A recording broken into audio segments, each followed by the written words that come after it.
Greetings from Tokyo, my dear friends. This is Daisuke, and I very much hope that this video finds you well and in very good spirits wherever you are in the world. And today, if you don't mind, I would very much like to continue on with our journey, our discussions, our discoveries, and our explorations with respect to the recent releases made by the Criterion Collection during this year of 2023. And that brings us to a title which currently exists actually in the Criterion Collection physical media catalog at spine number 11. However, this year, on this occasion of 2023, the Criterion Collection has re-released this title, which, as I mentioned, currently exists at spine number 11 and in other areas of the Criterion Collection physical media catalog, and we'll talk a little bit about that later in this video.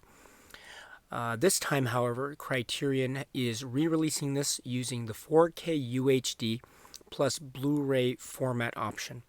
And I'm speaking of a work which is described as being from the year 1957. And the name of the filmmaker is Ingmar Bergman. And the name of the work is, and please pardon me for my poor pronunciation of the Swedish language, but I hope you can forgive me. But it is the film which is Det sjunde inseglet, or, as it's known in English,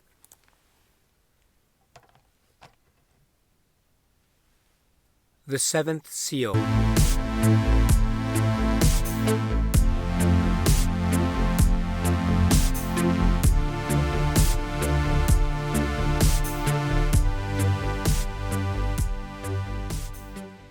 This is the work from the year 1957. And it is from the director, the filmmaker, artist extraordinaire, Ingmar Bergman. Among its really wonderful professionals on the crew, we have the director of photography, Gunnar Fischer, and we'll speak a little bit about the wonderful photography aspects a little bit later in this video. And among its very famous and iconic cast of players, we have among others, the very wonderful and brilliant and truly iconic actors such as Gunnar Björnstrand and Bibi Andersson and Bent Ekeroth and Niels Poppe and Max von Sydow, or as Peter Cowie and others have pronounced it, such as Peter Cowie's commentary track, Max von Sydow, and others. We have this towering achievement, this landmark milestone of cinema, let alone a landmark milestone representative work of the body of work that is the films of Ingmar Bergman. We have this film. And please, once again, pardon me for my poor pronunciation of the language. I hope you can forgive me.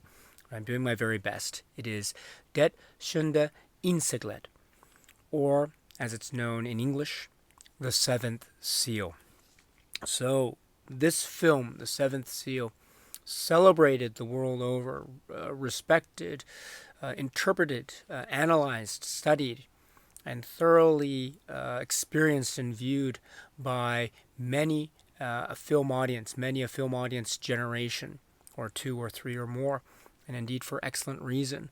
There is so much robustness and so much of the clash, and I mean that positively, the clash between the application of metaphor and art, and also the clash between those forms in a type of formalistic way, a beautifully rendered formalistic fashion on the one hand, those elements clashing with a sense of the intimate, the personal, the very real and dynamically fluid sense of one's perception of oneself, or one's feelings of, say, a kind of currency in the present, and what that means, if anything, beyond. And I'm speaking, of course, between the poles of life and death.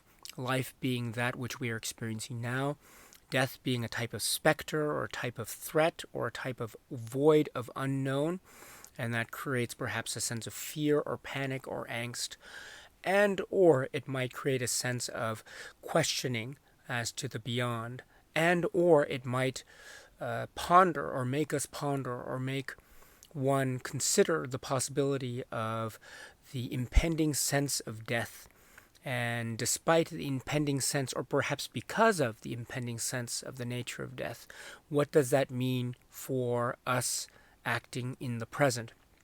Does this provide us with the opportunity to perhaps create or engender or perhaps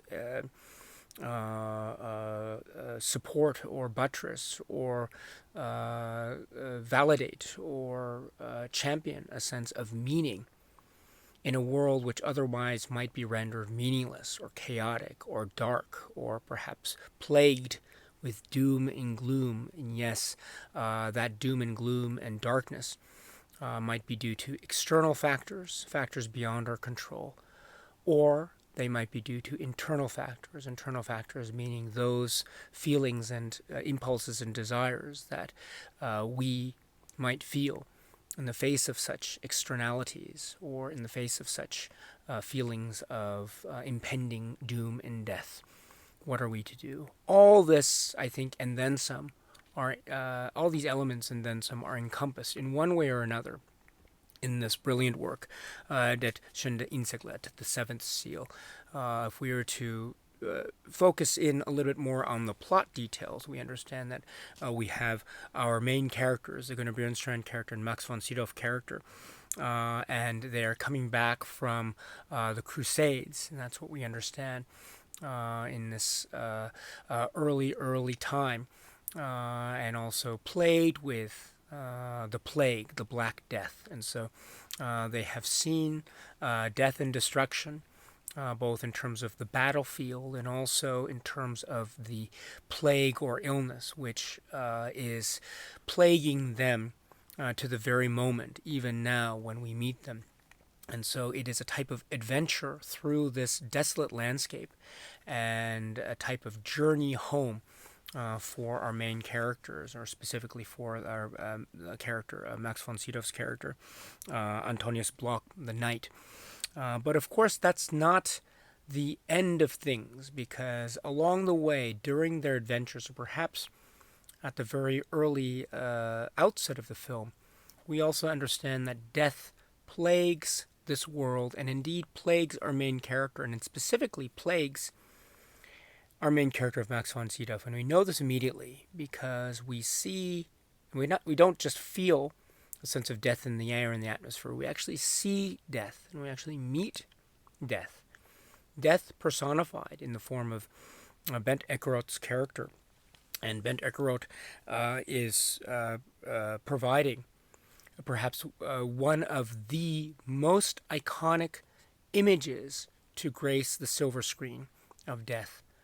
Perhaps I can go even further to say that this is perhaps regarded as being the most famous image or representation of death in cinema, in the form of Bent Ekeroth in this work, Seventh Seal.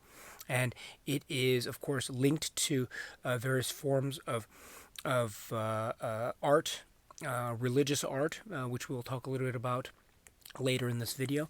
But this inspiration that Bergman, the filmmaker and artist, had with respect to the artwork of Albertus Pictor, now lending itself in terms of the cinematic voice in the form of Bent Ekeroth's performance, is truly captivating, and it creates a sense of lived-in metaphor. I mean, the metaphor of death is not just a distant metaphor, it becomes an immediate one.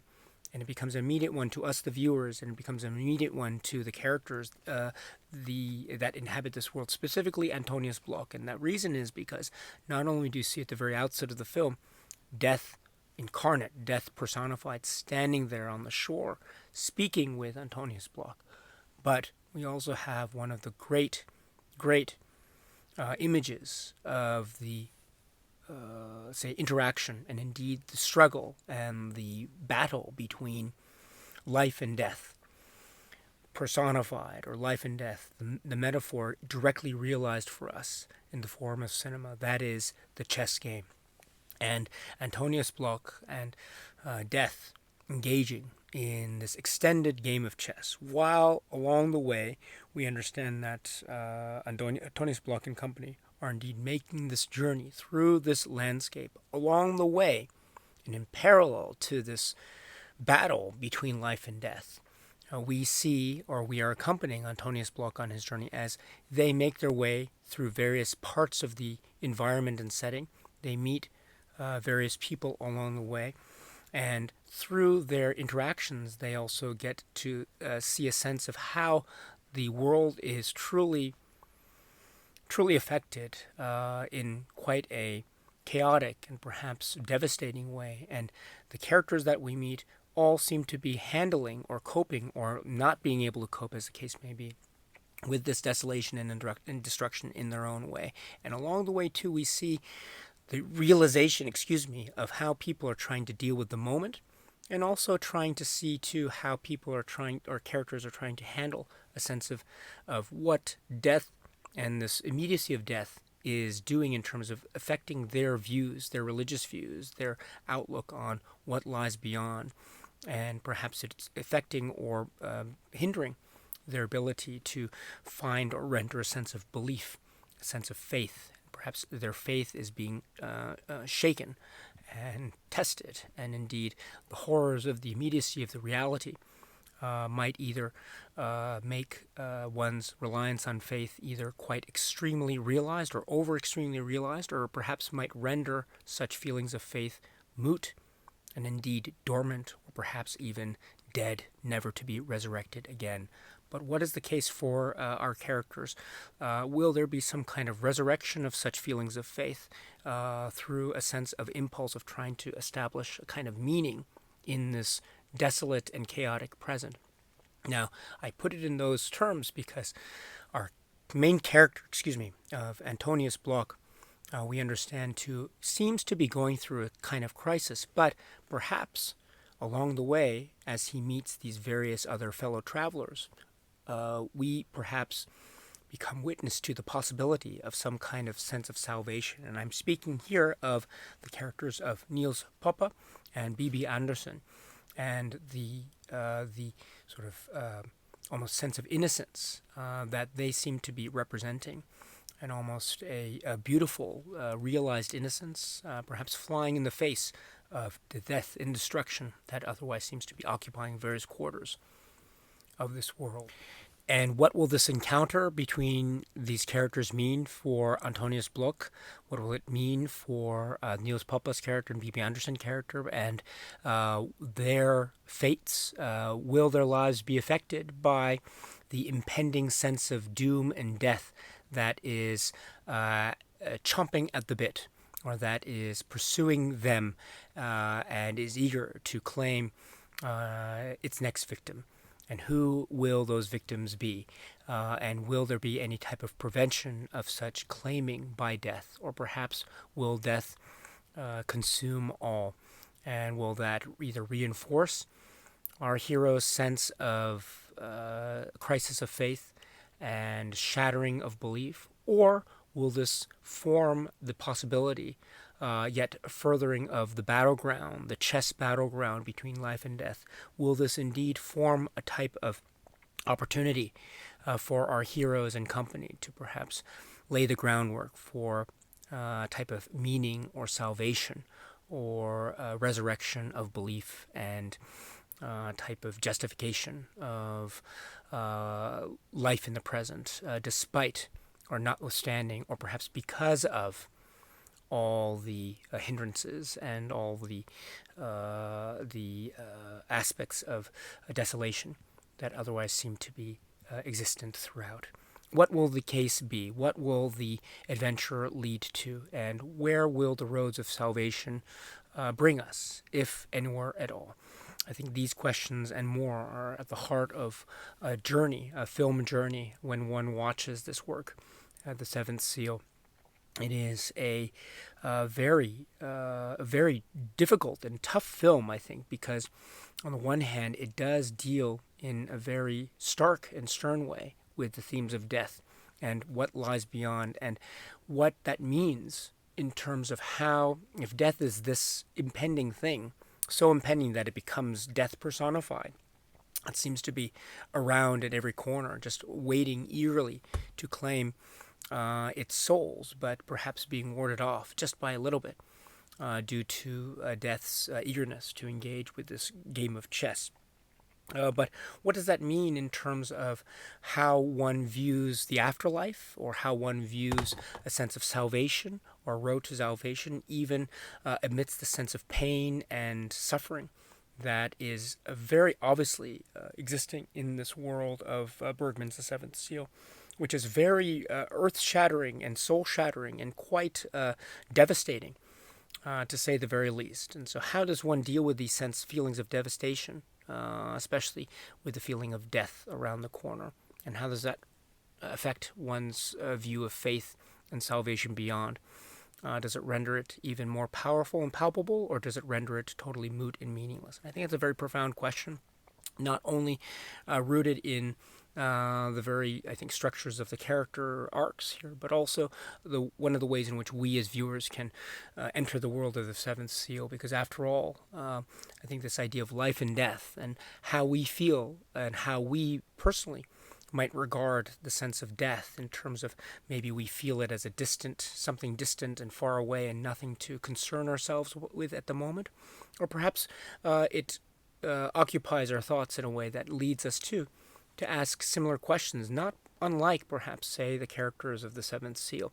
Namely, how does it affect our worldview? How does it affect our ability to feel in the present? How does it affect our notions of trying to find a sense of meaning in our lives, even when we might feel, or the world might present situations or circumstances that suggest to us that there is a sense of meaninglessness in our surroundings? And so I think that has a sense of entry point, which makes the metaphor very direct indeed.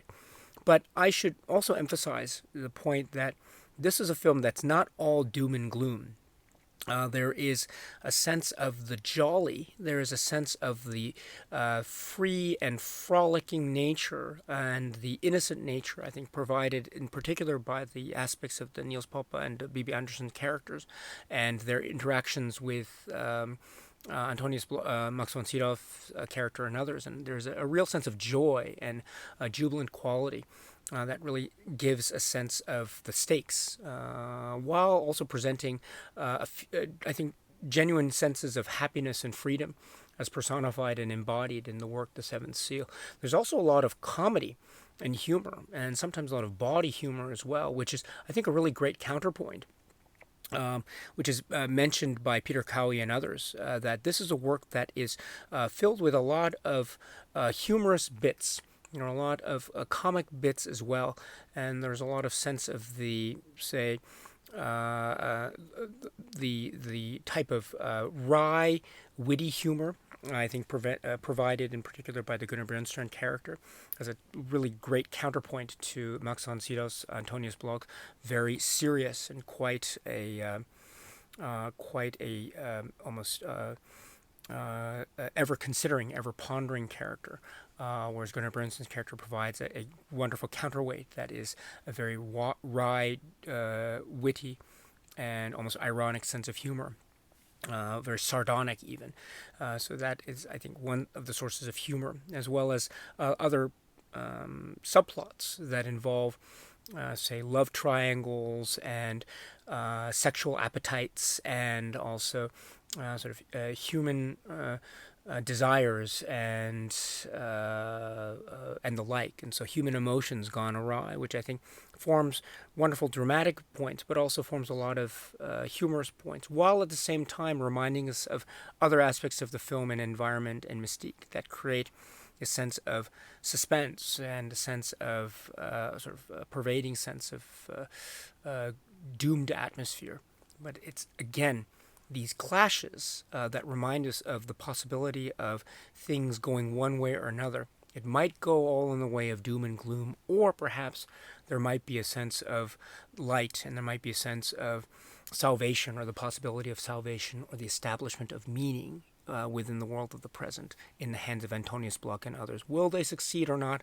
That's part of the journey when one watches The Seventh Seal. So I think that's my very quite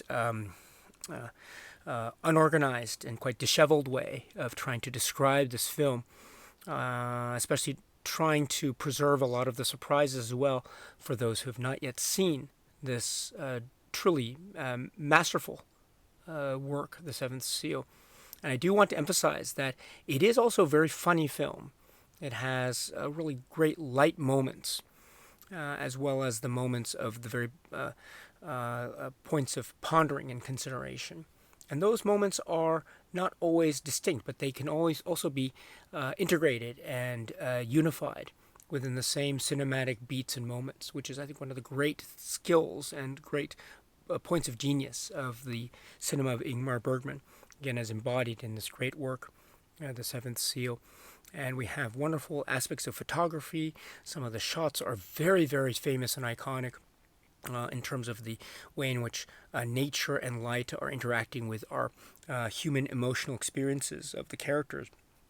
And a lot of the production details come to light in the commentary track and other supplements, which we'll talk about later, that are, when you understand how this film was made and the circumstances that how this film was made, it really blows your mind. It really does. It's truly a remarkable feat, just what the circumstances were in which this film was made and how the circumstances created what ultimately is the masterpiece that is The Seventh Seal. I mean, it's the stories about the production of this film are truly fascinating, and that, of course, lends credence to, or perhaps provides more fuel of interest to the actual proceedings themselves, or one of the areas in which creates a sense of awe and fascination with this work. Not to mention, of course, the film itself, which is, of course, balanced by the great performances of the cast of players that I mentioned earlier, and the wonderful sense of scenery and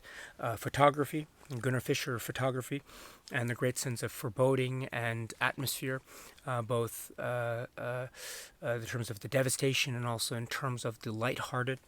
The Eric Nordgren music and other aspects of the soundscape provide this. And of course, under the guiding directorial hand of the great Ingmar Bergman, always giving us a sense of the grand philosophical nature of these profound and fundamental questions of life and death. And that's a very, very, I think, profound realm. But it's also a realm that provides a sense and room for a display and exploration of the real intimate and emotional connections between human beings. And it's this connection between human beings, or the possibility of connections between human beings, the idea of empathy or sympathy, and the idea of how this feeling of empathy or sympathy, if it can exist at all, how that might hopefully, perhaps, probably, maybe, possibly, who knows, lead to, as a means of trying to establish a sense of salvation, some kind of meaning, some kind of worthiness, some kind of mark. And that mark might not be understood by everyone in the world of the film, but it's something that we as viewers witness or have the possibility of witnessing, again, if the journey of, or the adventure, or the mission, or the quest of our heroes can be a successful one or not. Again, you'll have to watch the film to find out if success can be found or if successes are dashed. It might be either or perhaps a combination of the two. Who knows? But you'll have to watch the film to find out. And that's my way of trying to, once again, celebrate the legacy of this great film. But you don't need to take my word for it. You have the great Criterion Collection release here, or re-release here, as I should say, because, again, Criterion Collection has re-released this film on this occasion of 2023, this time employing the 4K UHD plus Blu-ray format to release this. And my goodness, what a great opportunity to celebrate the legacy of this film once again. It is the work by Ingmar Bergman, and it is The Seventh Seal. The Criterion Collection has released or re-released this film, The Seventh Seal. It's by number 11, but this time it is employing the 4K UHD plus Blu-ray combo option, which means 2 discs, one of which being the 4K UHD disc and the other being the Blu-ray disc. Here, the 4K UHD disc is this white disc, and behind it here is the black disc, which is the Blu-ray disc for purposes of this 2023 re-release. I should point out a number of things. First of all, the the master is described in the booklet, which I've taken the liberty of pulling out here. Described as such: the seventh seal is presented in its original aspect ratio of 1.37 to 1. This restoration was undertaken by the Swedish Film Institute from a 4K scan of the 35mm original camera negative made on a Scanity film scanner. The original monaural soundtrack was remastered from the 35mm magnetic track. And so my understanding is that for the 4K disc, we have this 4K restoration, a material basis. And so we're getting the 4K restoration and watching it on the 4K UHD discs. So we had seen, actually, I think, that restoration being part of the earlier Blu-ray box set from Criterion, Ingmar Bergman Cinema. And as some of you know, Ingmar Bergman Cinema has a number of Bergman's films, including The Seventh Seal. And so we had the opportunity of watching the 4K restoration on the Blu-ray disc of this box set, Seventh Seal, which is part of this box set. And now I think my understanding is that we're getting the opportunity of watching this restoration material again, this time with this 2023 release and the 4K UHD disc. So for those who are interested in that restoration and have yet to see it, I think now is your opportunity. You can, of course, get the great Blu-ray Ingmar Bergman Cinema Criterion set, or you can opt for this Criterion individual release or re-release of this using the 4K UHD plus Blu-ray format.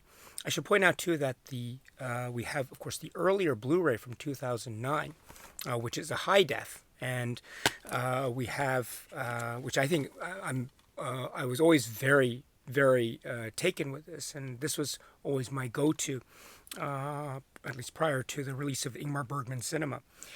And so I should say too that I think my understanding is that the Blu-ray disc of this 4K UHD plus Blu-ray combo is corresponding to this earlier 2009 Blu-ray disc as well. So, whereas the 4K UHD disc seems to be corresponding to the Ingmar Bergman Cinema 4K restoration discs. So, now I should point out that for me, I have always relied on the Criterion Blu-ray release from the past, and then since the Ingmar Bergman Cinema box set came out, that was my go-to choice in terms of watching the film The Seventh Seal every time I would revisit the film. But now with the 4K UHD disc here, I'm very happy with the 4K UHD option, as it were. And so I was always happy with the Blu-ray disc before. And so since I'm happy with the Blu-ray disc before, I'm of course happy with the Blu-ray offering that's found on the Blu-ray disc of this. But in terms of the 4K disc, I am truly happy with it indeed. You know, I find that there's a kind of sharpness and a crispness and a type of clarity, and I think also the way in which it's a black and white film, of course, but there is, I think, perhaps because of the psychological impact that the theme of death seems to have on my mind and my eyes as I watch this film. I really find that my eyes tend to focus in perhaps more, try to being a bit more acute, as it were, in terms of the shadows and the grades and gradations of darkness. It's not just black and white, but the grays in between, and how cloth in shadow, or how sunlight, as it tries to creep through a window or mirror, or flames that burn, embers, or perhaps bonfires, or perhaps even something even deadlier, and how that also reflects, and also the sunlight which shines on faces and beautiful pastures, but also on rotting corpses, etc. All the while our characters are wandering the landscape. And I find that type of interaction between lightness and dark is at the very heart of this film, and you get a real sense of that when you watch the the restoration, I think. Not that you didn't get a sense of that in the Blu-ray or other versions before, but there's a real almost type of a crisp quality to that, which I find very robust, and that's my very maybe my very inept way of trying to explain just how enamored I am with the way this film looks and sounds. I do know of other non-Criterion releases of this film, and they are, I think, BFI, for example, which are of very high quality, and perhaps do employ other aspects, which I think might be, for a number of people, perhaps more technically preferable. But I can say for me, from my own subjective experience, I'm very happy with the way this film looks and sounds with the 4K restoration, and to have that ability to watch the film in that restoration, this time in this individually realized 4K UHD plus Blu-ray combo, the 4K UHD disc here, it makes me very happy indeed. So, but it was always a great experience watching this on the earlier Blu-ray and the other formats that were made available. So if you opt for the single Blu-ray experience or any other home video release experience, Criterion or otherwise, I think you're in for a real treat. But if you do opt for the 4K UHD plus Blu-ray from Criterion, which is what is on the table here, I think you will be very happy indeed. And once again, it is a great ability or a great chance to re-celebrate the legacy, and I'm very happy with how this is looking and feeling and sounding in the hands of Criterion in the form of this release from 2023. But let us continue with the what we can find in terms of the extras or supplements. So the first thing we should mention is the commentary track. Now, I mentioned before that this film, in the hands of Criterion in this year, 2023, with this 4K UHD plus Blu-ray format, is comprised of two discs, the 4K UHD disc and the Blu-ray disc. And you'll have the film on either disc. And so when you watch the film, you can also have the option of listening to the audio commentary track, which is from 1987. So it's a very famous early commentary track offering. It's still wonderful, absolutely great. It's timeless. And this is with Peter Cowie, and Peter Cowie is there's just the way that Peter Cowie presents information, and his inflection and the tone and voice and the clarity and precision, and also almost the warmth and tone of a very welcoming quality to the way that he is speaking on this commentary track. It is one of the greatest, earliest examples of commentary tracks, and it's timeless and it's long-lasting, and you can get a sense of that when you listen to it even now, many years after it was originally recorded. It's still fantastic. It's still illuminating, and it's still just it pops really wonderfully so, with great details, such as the nature of the casting, and I mentioned, of course, the great iconic cast of players, Gunnar Björnstrand and Bent Eckroth and Bibi Andersson and Max von Sydow, etc.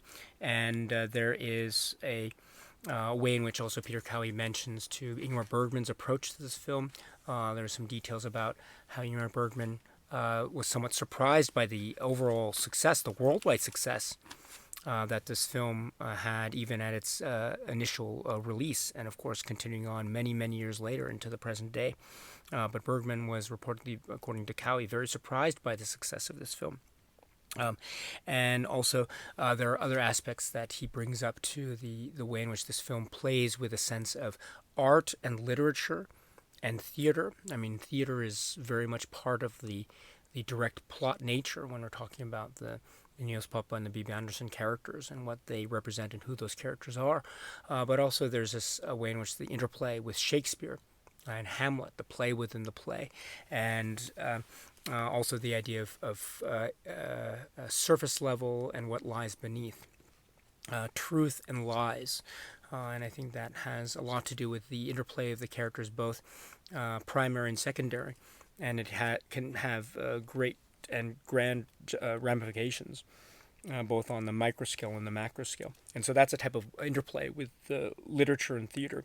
But Peter Cowie also mentions the way in which this film and Ingmar Bergman is engaging with a type of dynamic discussion or conversation with Albert Spictor, and how this forms the visual motif, or the basis of the visual motif, which is now so famous in the world of Ingmar Bergman's cinema, and indeed in the history of cinema. That is death in the form and guise and personification of death in the form and visage, and a great performance by Bent Ekerod. And so, and also adding to that, to the idea of the knight playing chess with death, this metaphor come to life. It is one of the great visual metaphors and visual motifs of life and death that you'll ever see. And it's realized so famously and indeed so iconically in the hands of Ingmar Bergman and company here in this film, The Seventh Seal. It is perhaps one of, if not the most famous representation, a cinematic, metaphorical representation of life and death that you'll ever see. And it's right here, and it's still to this day when you watch it. Chills. Magic. Cinema magic. And so this aspect is discussed by Peter Cowie, and as well as other aspects. And so he also goes into the history too, the history of the Black Death, and also some specific scenes at how this plays itself out in the context of the film. There's a particular episode in this film involving the church and the church scene, and also the way in which the Gunnar Björnstjerne character has a type of ironic and perhaps almost a devilish type of wit, which forms, as I mentioned before, a great counterbalance to the very almost stoic nature of our main character of the knight.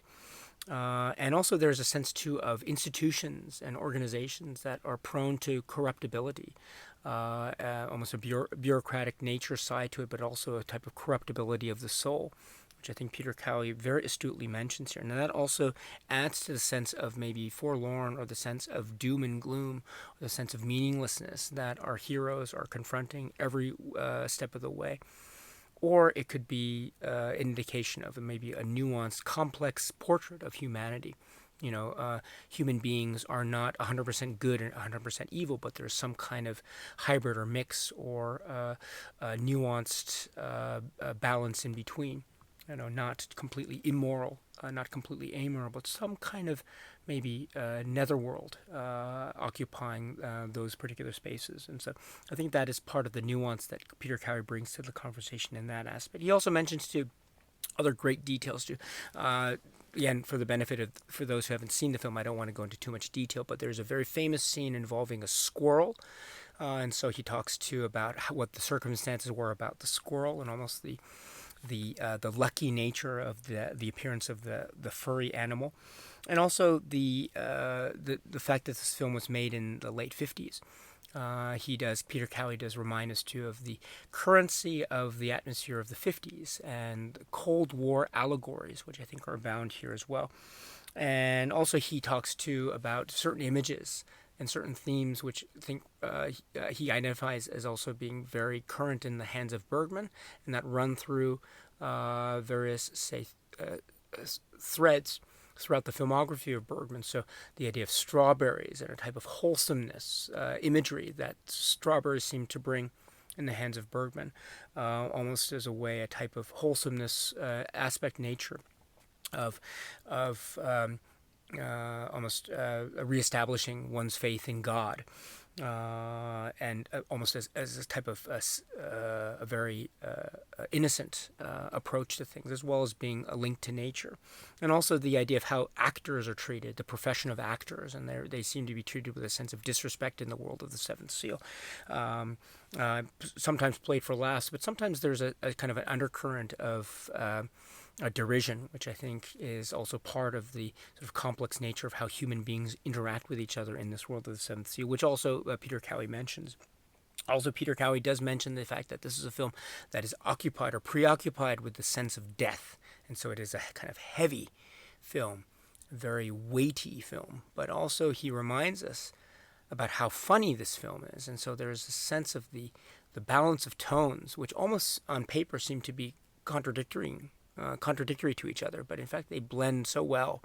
I think they balance each other out so well. Peter Cowie mentions this much better than I could state in this video.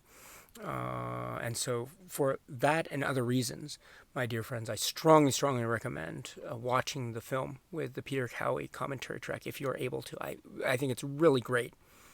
It's classic stuff. I mean, it is from the late 80s, but it's still part of the current releases for great reason, because it is a great commentary track. It is one of the great early examples of the brilliant commentary tracks, and so and it feels so fresh. It feels so great. So please check this out with the commentary track if you can. It's definitely worth your while. Oh, he does mention too Max von Sydow, the great performance of Max von Sydow, and he does mention how old he was at the time of shooting this film. That's another thing that's just mind-boggling too, is just the depth of the ability of the performances that were achieved by the cast of players here, including Max von Sydow. And when we realize how young he was when he performed this role of Antonius Bloch in this film, it really boggles the mind.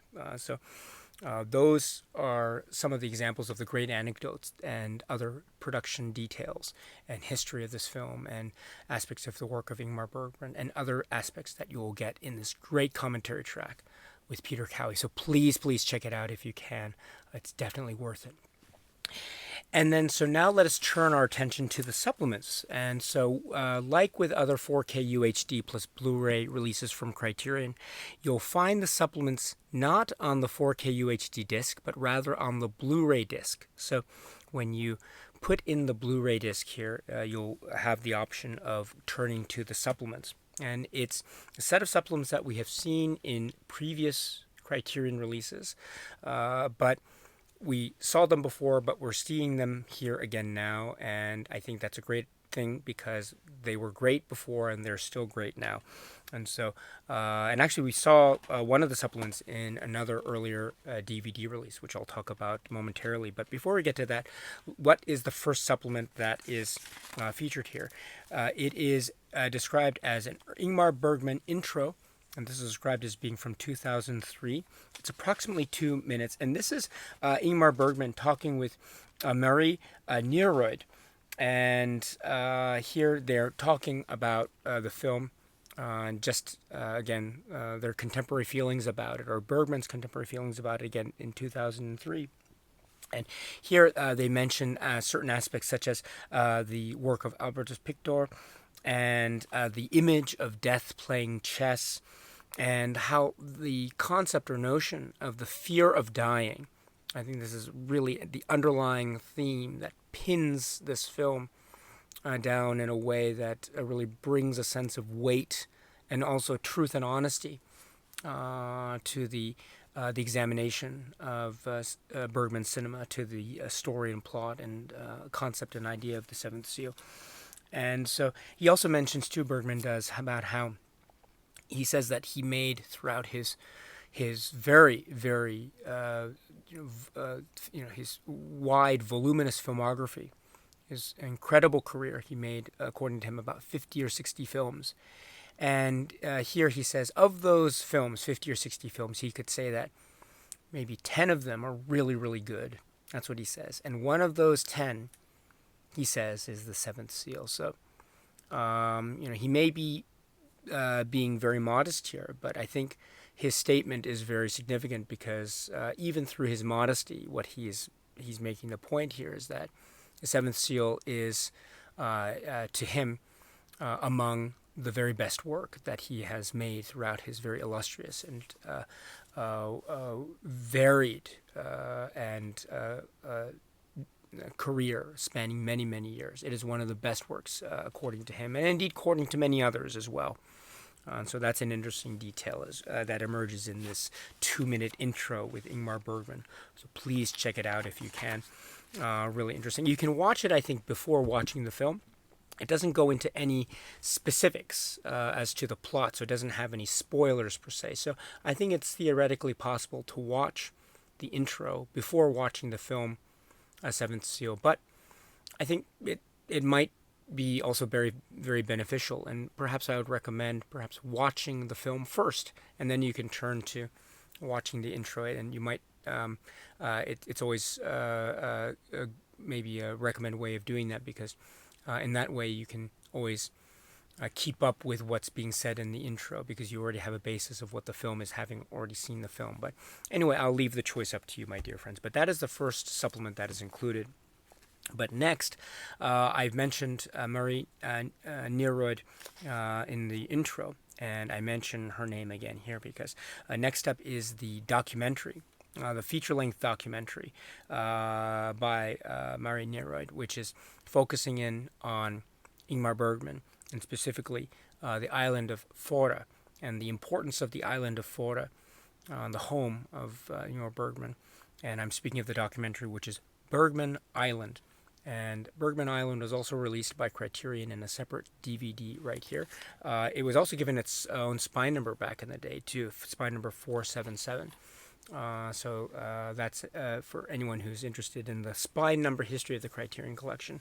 You'll note, of course, however, that the Seventh Seal release, which is the Blu-ray and now the 4K UHD plus Blu-ray offering, it is given spine number 11, but nowhere on the release cover is the spine number 477 indicated. So that's an interesting little detail in case you're interested. But in any event, this Bergman Island documentary can be found as being one of the great supplements here, and it is really great. It's about an hour and 23 minutes.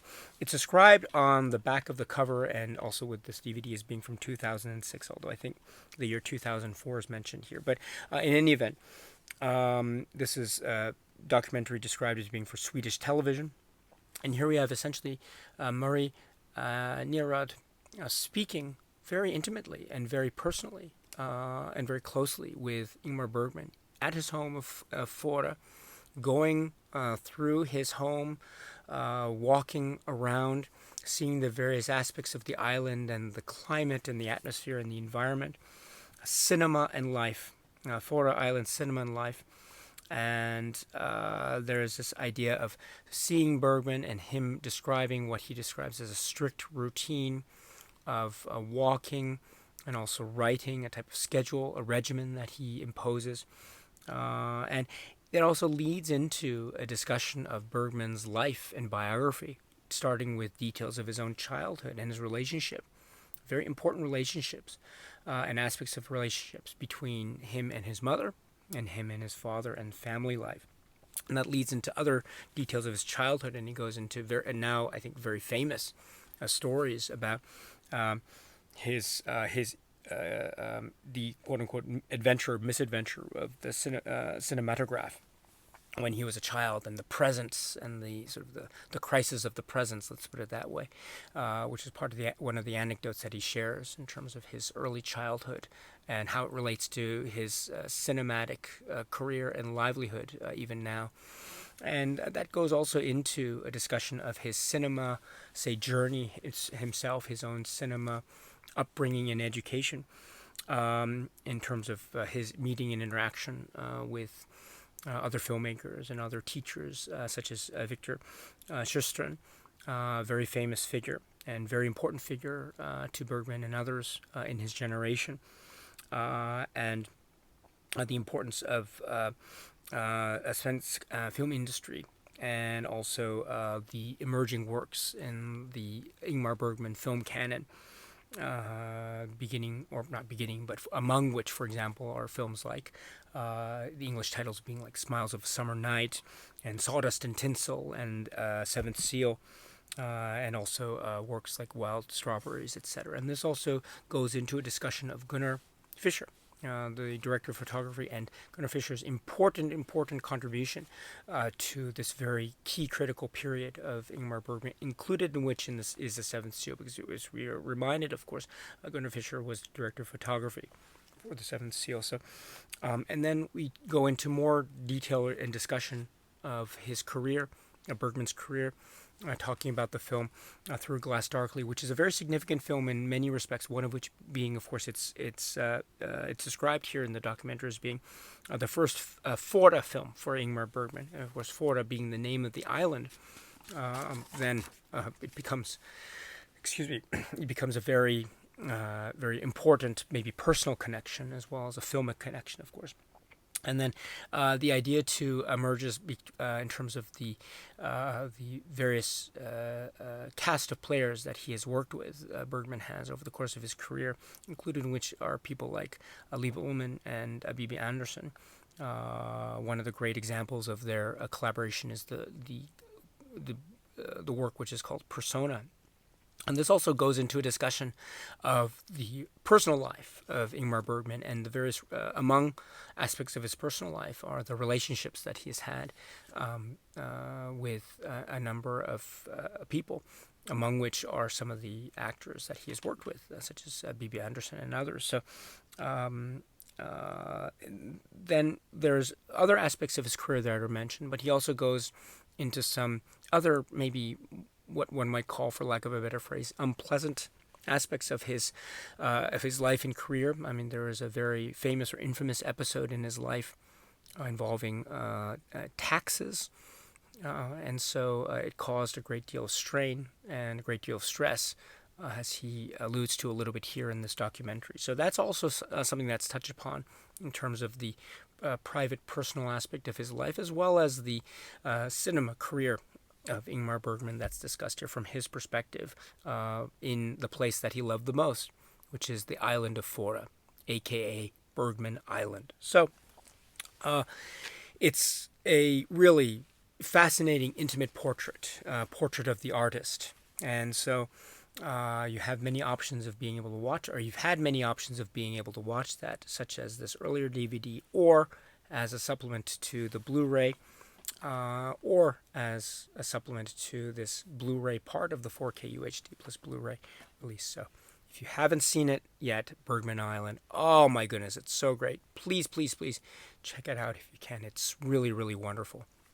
And then continuing on with the supplements, we have what's described as an afterword. And this is with Peter Cowie. And this is described as being from the year 2008. And what this serves as is a type of, it's described as an afterword because Peter Cowie, in fact, he describes his earlier commentary track from the late 80s. And now this time, several years later, he is given the opportunity to sort of reevaluate or reassess a number of the comments that he made in his commentary track. And it's great. This is approximately 10 minutes. And he recalls here about watching the film for the first time in his early days on VHS. And he remarks here about how, it's a very dark and it's a film filled with doom and gloom and death on the one hand, but he also describes it as being a very bawdy film, a very witty film. It's not just a dark film, it's a very funny film. And he wants to bring that out as well. He also reminds us, too, of the great influence of Albertus Pictor. Also, he mentions, too, about how maybe from his point of view, in his earlier late 80s commentary track, he perhaps didn't sing the praises of the director of photography enough, Gunnar Fischer. So he wanted to make mention and in fact, emphasize the importance of Gunnar Fischer's work here in the occasion of this afterword, which is really great. And he reminds us too about an aspect of the production that he didn't realize himself until somewhat later, about how, in fact, the film The Seventh Seal was, in his words, 95% shot in the studio. That's how Peter Cowie describes it here. The point being that the great majority of this film was shot in a studio, and with a small ratio percentage being shot in sort of outdoor locations, which is a really remarkable thing if you think about it. I mean, therefore you have most of the shots being in a type of studio or controlled environment location. And this is quite remarkable, and the great use of the sort of set scenery decor that's on display, nearby or within the studio lot itself, as Peter Cowie mentioned. So, really quite fascinating. And also, he mentions too sort of the genesis of the story and the basis of the one-act play, and how the one-act play was one where, in fact, the The Squire had more of a main character presence, but now for purposes of the film, the main character became the knight, with the Squire being a type of secondary character. I mean, it's still a very important character, but the main character in the film becomes the Antonius Block character. So, and also he describes the idea of the clash between these characters. The Squire and the knight, the Gunnar Brunson character and the Max von Sydow character, how they counterbalance each other. They have seemingly different worldviews, but they are still together. One is seemingly quite sardonic and perhaps even very cynical, and the other has a very stoic attitude, but also a type of crisis of faith. So perhaps that type of cynicism and crisis is the connection point between the two, otherwise seemingly quite disparate and different characters. So that's another great insight in a collection gathering of brilliant insights. Everything Peter Cowie says is utterly brilliant. So you have another opportunity to listen to his comments. You had the earlier opportunity with the commentary track, and now you have this afterward from 2008. So please check it out if you can. Next up, we have Max von Sydow audio interview. And this is an audio interview described as being from 1988, conducted by Peter Cowie, as it's described. It's approximately 19 minutes. And here, Max von Sydow describes his upbringing, his youth, and his falling in love with the theater in Malmö. And he describes himself as being a shy young man. And he also describes the occasion of meeting Ingmar Bergman for the first time, and also having working with Bergman, of course, on the occasion of this work, The Seventh Seal. He reminds us, too, of the sort of the tone and feeling and atmosphere. Musical tones, having a sense of Karl Orff is mentioned. Also, Max von Sydow here mentions Max von Sydow mentions of the very stylized nature of this portentous, but also the fact that the feeling and atmosphere is something that's maybe not quite natural, which I think is a really great way of describing it. There is a sense of this film and the atmosphere feeling, again, kind of off balance. It's not quite a sense of true-to-life nature, but it's a sort of heightened feeling of nature, I think. And that might be due to the way in which the historical setting is presented, but also I think it's a way in which the idea of the metaphor come to life, because in many ways this film is a living, acting metaphor that is directly realized. And so one concept or one maybe the design of the metaphor perhaps forgoes a sense of trying to capture a quote-unquote a sense of reality. In other words, rather than capturing or trying to capture a sense of quote-unquote reality, there is a sense of the constructed metaphor come to life in many scenes and images of the film The Seventh Seal, which I think is very, on purpose and done very effectively. And it's very interesting that it's mentioned here. And then also, Max von Sydow mentioned too about his later career and how he went to the United States, and of course he found a lot of success in films being made in the United States, in Hollywood and elsewhere. But he also describes too about he was primarily typecast, in his word, typecast in religious roles. And so, which is, I think, perhaps a very maybe interesting aspect of his career, at least how he describes it. So there we have it, the audio interview with Max von Sydow.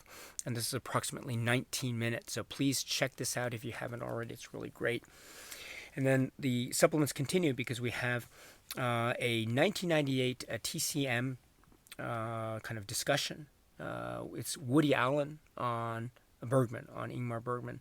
This is approximately 7 minutes, and Woody Allen is self-professed admirer, huge admirer of Ingmar Bergman, and so he provides in this 1998 discussion, he provides sort of his insight and his observations as to what makes Bergman really great, and also the types of tools and what lies beneath the surface, etc. So again, it's very interesting. One of the aspects of an exploration of, or possible exploration of the cinema of Ingmar Bergman. I mean, there are many ways of exploring Ingmar Bergman, and one of the ways perhaps is how other filmmakers interpret and consider and rely upon and pay homage to and otherwise learn from the cinema and philosophy of Ingmar Bergman. One of those filmmakers is Woody Allen. So here we have the 1998 discussion from him. It's approximately 7 minutes, so please check it out if you haven't already. But that's not all, because we get next a supplement which is called Bergman 101. Now, I mentioned Peter Cowie before, and I'll mention him again here because here he is providing a type of, say, visual essay format discussion or primer into the works of Bergman. And so we're getting, again, much like we're getting a lot of the details which we got in the earlier Bergman Island documentary, but here Peter Cowie presents it to us again in this almost video essay supplement presentation. So if you are new to the world of Ingmar Bergman and you want to know more about his life and career, this supplement, Bergman 101, I dare say, is one of the great places to go and start to begin, and because it had so many great jumping off points in terms of titles that are mentioned, the early beginnings of Bergman's career.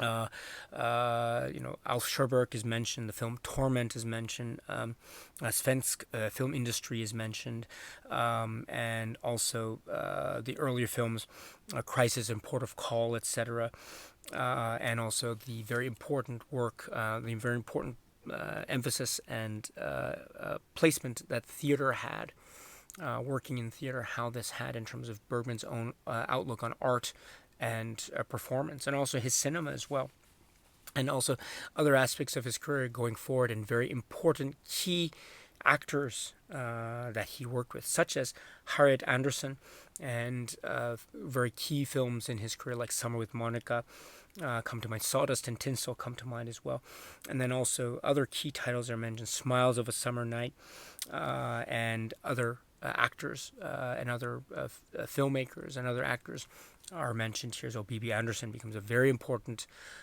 person in the personal and professional life of Ingmar Bergman. The great actor and filmmaker and teacher Victor Sjöström is mentioned here as well, not least of which because of the important landmark work that was done in the important landmark film Wild Strawberries, which is one of my favorite films by Bergman, by the way. And I forgot to Peter Cowie mentions here, and he does mention elsewhere, the Mitchell camera, and the Mitchell camera and how this was used, and its sort of history in terms of cinematography, and how it was used to great effect in many Bergman films during this time. And then Peter Cowie here talks too about some of the themes and images, recurring images that appear, like mirrors and dreams and magic. And he also mentions like certain foods like strawberries, etc. And then this also goes into a catalog of his other works, progressing through his filmography a little bit later in his filmography career.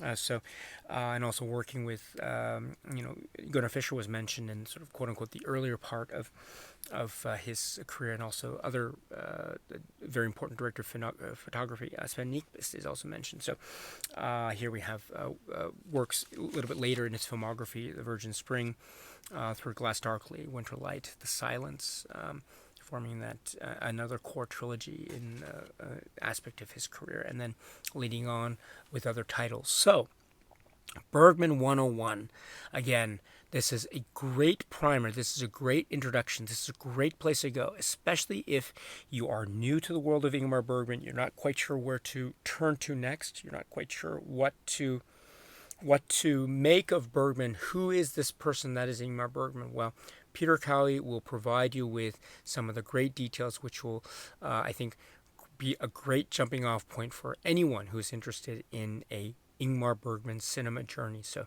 this is a great place to go. So this is Bergman 101 with Peter Cowie, approximately 35 minutes. And then the supplements are rounded out by a trailer, and it's a really great trailer, so you can also watch that one if you are interested. So with that, we have the packed supplements section, included in which is, for example, a feature-length documentary, among other great offerings. So it's something that we've seen before, and so including the commentary track. So it's nothing, we're not getting anything quote unquote new on the occasion of this 2023 release, at least as far as I can tell. But that I don't think is a negative thing. And I do want to emphasize that once again, we got a really great set of offerings in the earlier release. And we're getting that same set of offerings here as well. So I would say that I'm very, very happy with this release. Again, it would have been nice to have gotten something new, but that's totally okay, because what we got before is still great. It's still informative. There are always things that I find myself, I don't claim to be in any way an Ingmar Bergman expert or an expert in the film The Seventh Seal. But or perhaps maybe because of that, every time I revisit these supplements, I find myself learning something new. And so therefore, to have those carried over into this new release, I think is really, really welcome indeed. So that is my 2 cents when it comes to the great supplements which we find on the Blu-ray disc of this 2023 re-release. And so let us now conclude our discussion by talking about other aspects of the packaging and booklets. So this is using the plastic casing. This is and the plastic casing, of course, includes the discs here and the 2 discs here. The 4K UHD disc is in white, and the Blu-ray disc is in black, and the booklet is housed in this way. I should note that when I opened it, the paper had a little bit of warping here. It wasn't, I think, due to me. That was how it appeared when I first opened the book, the casing. But that's okay. That's not a problem. But in any event, not a big deal at all. And I should point out too that the artwork is pretty much identical to that which you saw in the earlier Blu-ray.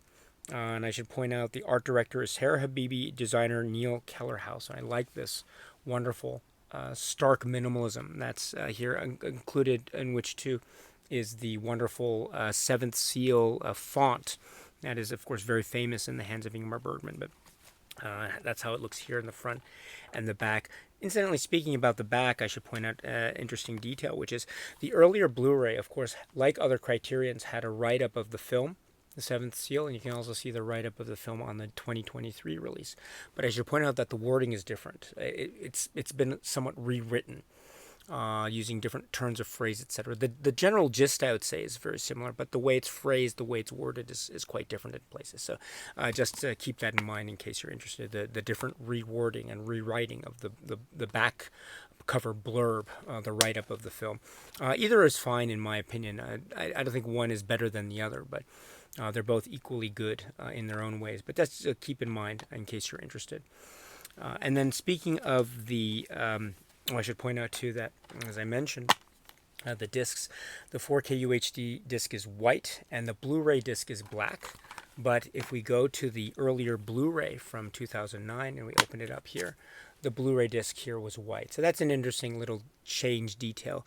The Blu-ray disc was white earlier, but now in the 4K UHD combo, Blu-ray combo, it's black. So make of that what you will. Again, the use of the contrast between the black and the white, I think, is also very much part and parcel of what the film is in terms of the visual language as well as the emotional and psychological atmosphere. So it's a wonderful little detail in there. I mean, the earlier Blu-ray had the benefit of the one disc, but now we have 2 discs. So even in the disc colors, we have the dual, the duel between life and death, in a manner of speaking. So anyway, I thought that was a really cool detail. Now, going to the booklets. In this hand, I have the booklet for the 2023 re-release, and in this hand, I have the booklet from the earlier Blu-ray release from 2009. So as you can see, they seem to be more or less the same, or almost the same, for the front and back. And that also holds true for the essay. The essay is a carryover, which is a great essay, a fantastic essay, which is called There Go the Clowns by Gary Giddins. It's so great to have had it earlier, and it's so great to have it again in the new 2023 booklet. So, wonderful. Wonderful essay. Please check it out if you can. The rest of aside from certain details about the master and transfer, which of course are different from the 2009 Blu-ray versus the 2023 4K restoration details from the new for this new re-release. Apart from those details, there are other very, I would say, minor details, but those minor details do affect the amount of pages, and also they seem to affect the fact that in the earlier booklet there were a little bit more pages, and there were some pictures in the earlier booklet that aren't included in the newer booklet. Not all. For the most part, most of what the pictures that we get here are carried over. Not all, but most. So let me just give you an example here. So on the earlier Blu-ray booklet, we had the opening pages being this picture on the left, and on the right we had the chapter list. Whereas for the 2023 booklet, we open it up. What do we see?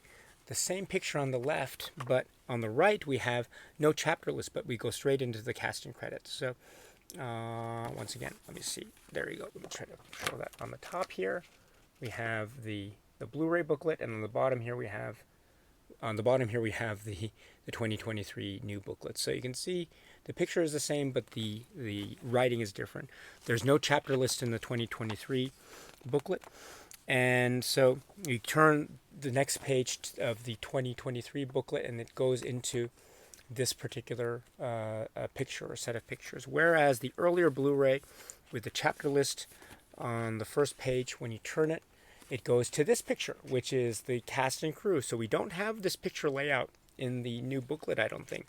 But when you turn the page next, we get this, which is the next page in the new 2023 booklet. So my point is that there are most of the pictures, but not all the pictures. Most of the pictures that we had seen in the earlier booklet are carried over, but not all. So just keep that in mind in case you're interested. But I don't think it's in any way a distraction, or it's in any way a hindrance to one's enjoyment and engagement with the booklet and the essay that's offered, etc. So I think we're in very good hands when we have this essay, and also, or this booklet. And I should point out too that it still has the staple booklet format. It was a staple booklet before, and it's still a staple booklet now. And I love the staple booklet. I think that should be part of every Criterion release, but I know it's not, and so but it's great to see it when it occurs. All right, so that is my 2 cents when it comes to the Seventh Seal and this new re-release by Criterion. So Criterion has released this film throughout its long, illustrious history, ever since the Laserdisc days and the early DVD days, and then the Blu-ray days, and then the box set days, and now the 4K UHD days, as it were.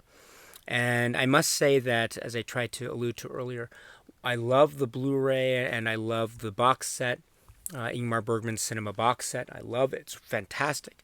But I'm also very, very happy with this 4K individual release using now the 4K UHD format. So I'm very, very pleased with this. And while there aren't any new supplements, I think for my money, the fact that you have the 4K UHD disc relying on the 4K transfer or the 4K restoration that forms the basis of that now being made available in this fashion, I think is really excellent news indeed. So it's if you have the box set, or if you have the earlier Blu-ray, or if you have other non-Criterion releases and you're happy with those, then that's fantastic. So you can perhaps not worry about getting this new Criterion release. But for my own perspective and my own journey, I'm very, very happy with this. So I will probably rely on this going forward when I choose to revisit the film Seventh Seal, which I know will be many, many, many more a time indeed. So Criterion has provided us with yet another opportunity to celebrate the great legacy that is this work by Ingmar Bergman, which is the Seventh Seal. All right, my dear friends, so that's it for now. And so until we meet again, please be happy and healthy and well. And please keep on watching a lot of great, great, great movies. So until the next video, my dear friends, stay strong, stay safe, and cheers.